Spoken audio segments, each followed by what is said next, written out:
Reciban todos un cordial saludo. Mi nombre es José Javier Blanco Rivero y les voy a hablar de la sociología del conocimiento de Niklas Luhmann frente a las teorías del discurso. Esta exposición la vamos a dividir en 4 partes. En primer lugar, vamos a hablar de el lenguaje y el poder dentro de las teorías del discurso y la importancia que estos conceptos tienen en lo que es esta disciplina. En segundo lugar, voy a explicar las premisas básicas de la sociología de Niklas Luhmann en una breve introducción como preámbulo a la discusión en el punto 3 de lo que viene a ser la sociología del conocimiento de Luhmann propiamente dicha. Y por último, vamos a hablar de los conceptos de observación de segundo orden y codificación y la importancia que estos tienen en la descripción de la sociedad moderna. Como es bien sabido, la teoría del discurso es solo uno de los enfoques o de las disciplinas que estudian el lenguaje dentro del campo de las ciencias sociales.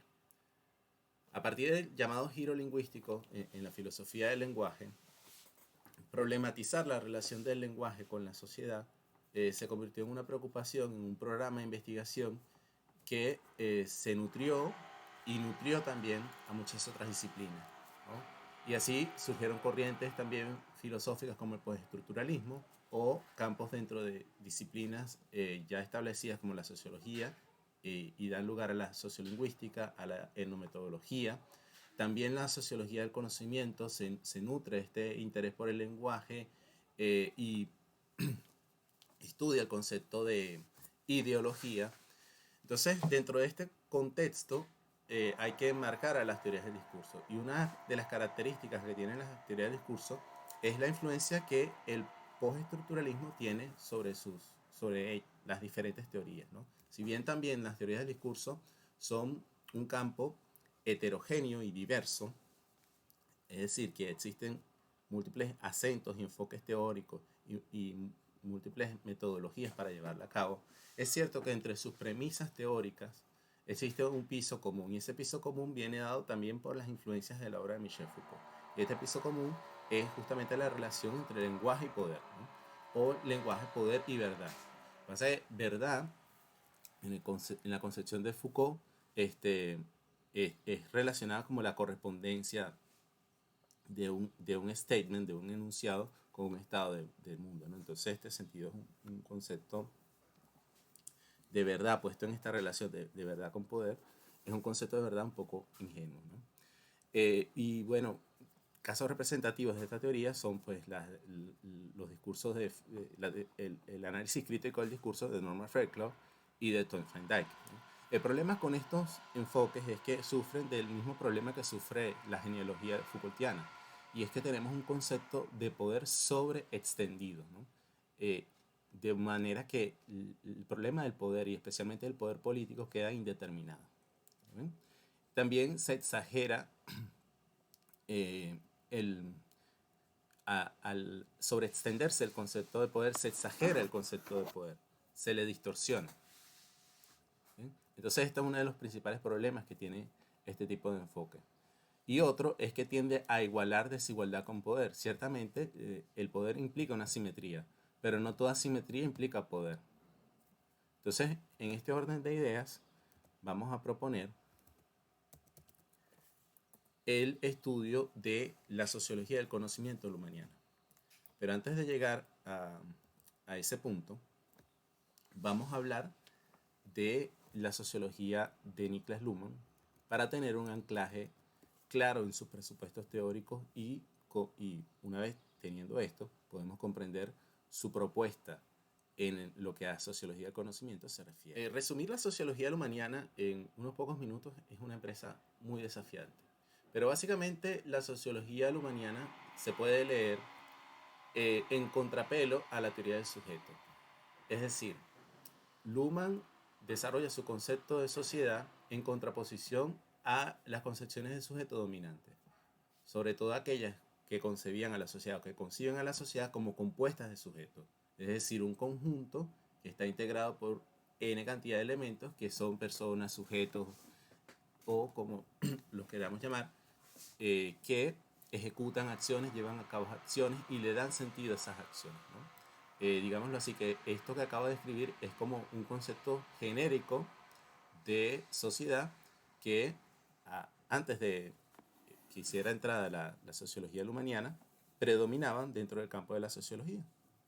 Entonces, Luhmann viene a proponer un movimiento radical desde el punto de vista teórico, en el sentido de que desplaza aquello que se llama sujeto al entorno del sistema y dice, la sociedad es un sistema y es un sistema que está, o que, digámoslo así, emerge a partir de la reproducción de la comunicación a partir de las comunicaciones. Y esto lo va a llamar reproducción autopoética de la comunicación. Entonces él describe a la sociedad como un sistema dinámico porque está compuesto de comunicaciones y las comunicaciones son eventos, son acontecimientos efímeros que suceden y se desvanecen. Pero para que una sociedad pueda existir, deben existir estructuras, ¿verdad?, que conecten, que le brinden capacidad de enlace a esas comunicaciones. Entonces, comunicación para Luhmann es una triple selección entre información, acto de comunicar y comprensión.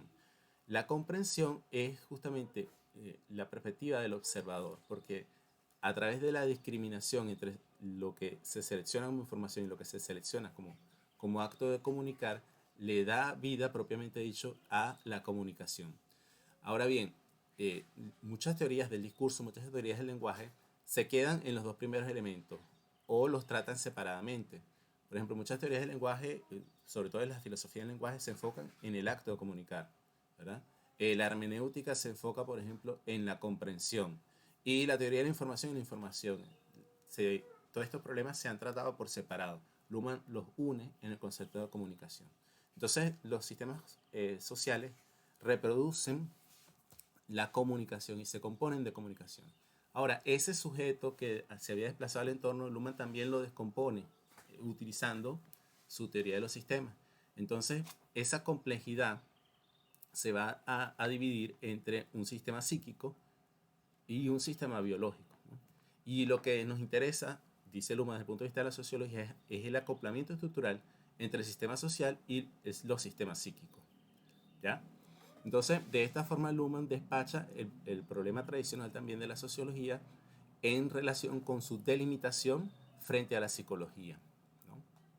Entonces, él dice, sí, existen sistemas psíquicos, existen sistemas biológicos, pero el problema de los sistemas psíquicos no nos interesa como tales, sino la relación de acoplamiento estructural entre sistemas psíquicos y sistemas sociales, ¿no? Y los sistemas sociales propiamente dichos, ¿no? Entonces, el concepto de acoplamiento estructural le permite describir relaciones entre sistemas que están acoplados que están clausurados operativamente y por ende no existe un intercambio de información con su entorno, sino que la información la generan ellos mismos a partir de sus propias estructuras.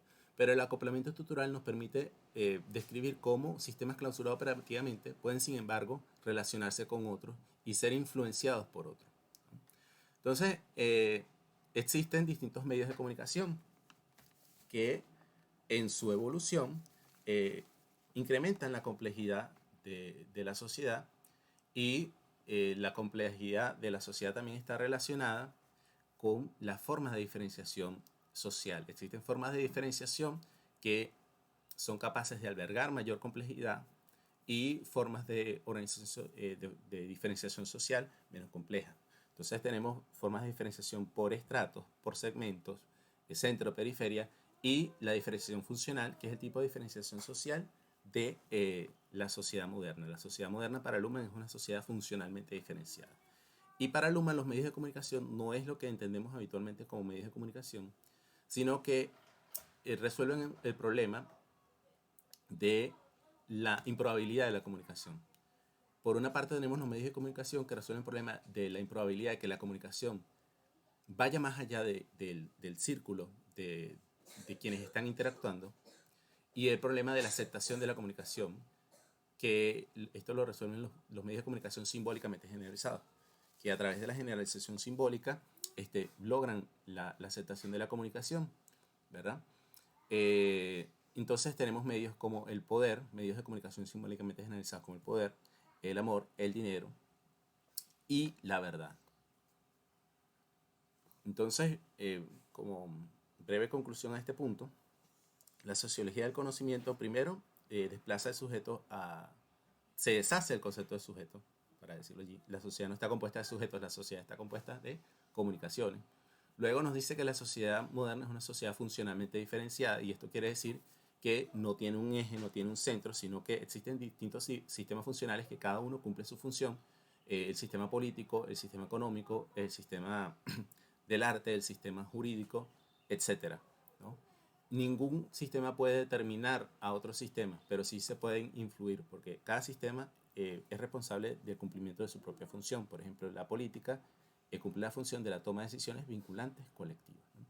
Bueno, ahora vamos a pasar a ver eh, cuáles son las características principales de la sociología del conocimiento. En general, dentro de la sociología lumaniana, el concepto de complejidad es un concepto fundamental. Básicamente, la complejidad para Luhmann significa la imposibilidad de una correlación punto por punto entre causas y efectos, por ejemplo. De este modo, la complejidad implica presión de selección y la presión de selección a su vez implica la formación de sistemas, ¿no? La selectividad desde este punto de vista es también un concepto fundamental porque implica dejar de lado, excluir otras relaciones y otras posibilidades, ¿no? Entonces, la complejidad es un eje en la diferenciación social.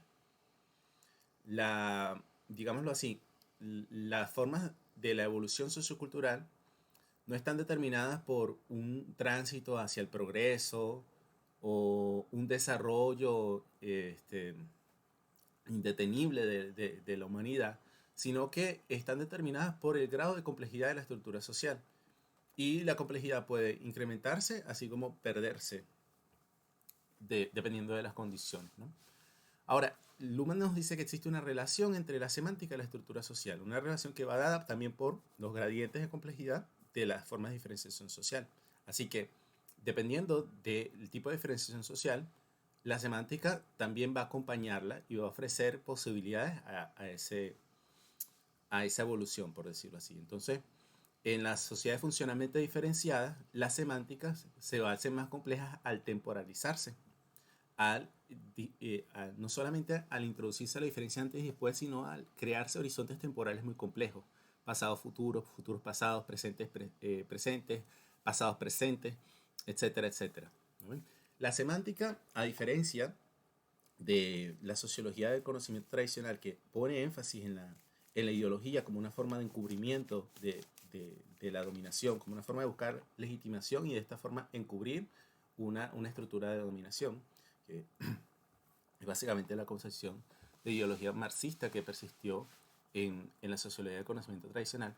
El propósito de la semántica no es encubrir, sino generar identidades, ¿verdad?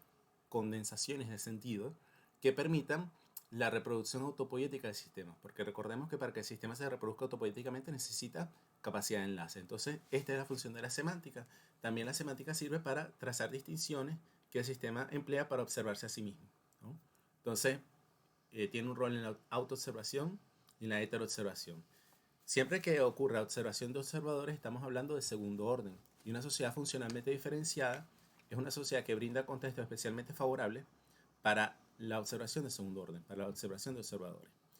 Los medios de comunicación evolucionan también y tienen un papel fundamental en la evolución de los sistemas funcionales, ¿verdad? A través de la formación de códigos. Y los códigos, si bien son códigos binarios como gobierno, oposición, para su desarrollo necesitan un contingente de sentido que provee la semántica, ¿no? Y también en el caso de la formación de sistemas sociales, es decir, la codificación juega un papel en la evolución de los medios de comunicación y en la evolución de los sistemas funcionales. Los medios de comunicación, para Luhmann, se dividen en dos tipos, ¿no? Medios de consecución y medios de difusión. Y resuelven un problema cada uno resuelve una improbabilidad de la comunicación, lo que Luhmann llama improbabilidades de la comunicación. El primero es la improbabilidad de que la comunicación exceda el círculo de los presentes, de los sistemas de interacción. Esto lo resuelven medios de difusión, como la imprenta, la escritura, etcétera. Y la otra improbabilidad es que la comunicación sea aceptada. Y para esto entran los medios de consecución, ¿no? Los medios de comunicación simbólicamente generalizados como el poder, la verdad, el amor y el dinero. Entonces, los medios simbólicamente generalizados funcionan utilizando la selectividad como una motivación para la participación, para la aceptación de la comunicación. Es decir, dado que el ámbito de la oferta de sentido está restringido a un dominio específico, ¿verdad? Esto se usa como motivación para que la comunicación se acepte y reduzca las posibilidades de negación. Para concluir, podemos decir que la sociología del conocimiento de Niklas Luhmann nos ofrece varias perspectivas, desde las cuales enfocar el problema de la relación entre la sociedad y el lenguaje. Por una parte, la semántica en la sociedad moderna está plagada de las paradojas ocasionadas por la observación de observadores. Entonces podríamos estudiar acá las formas de despliegue y ocultamiento de las paradojas en relación con, por ejemplo, los sistemas funcionales como la política. También podemos estudiar la relación entre la semántica y la complejidad, que esto es la relación entre semántica y estructura social propiamente dicha, un eje fundamental de la sociología del conocimiento lumaniana. La relación entre la semántica y el poder, pero no solamente el poder, sino la relación entre semántica y verdad, semántica y amor, entre la semántica y los medios de difusión. Es decir, la sociología de Luhmann nos ofrece un panorama muchísimo más amplio, ¿verdad? Y con herramientas teóricas que nos permiten indagar y ir muchísimo más allá, con muchísima más precisión de aquella relación general, ¿verdad? En la que estamos acostumbrados, o reducirlo todo a poder, o hablar de la sociedad como algo indeterminado. Por ejemplo, Marc Angenoux habla de un discurso social que es como un compendio semántico de la totalidad. Pero con Luhmann tenemos herramientas para elaborar y hacer nuestro enfoque muchísimo más específico, ¿no? Como por ejemplo puede hacer la sociolingüística, pero la sociolingüística es mucho más micro. Entonces, esta ha sido mi exposición. Muchas gracias y hasta pronto.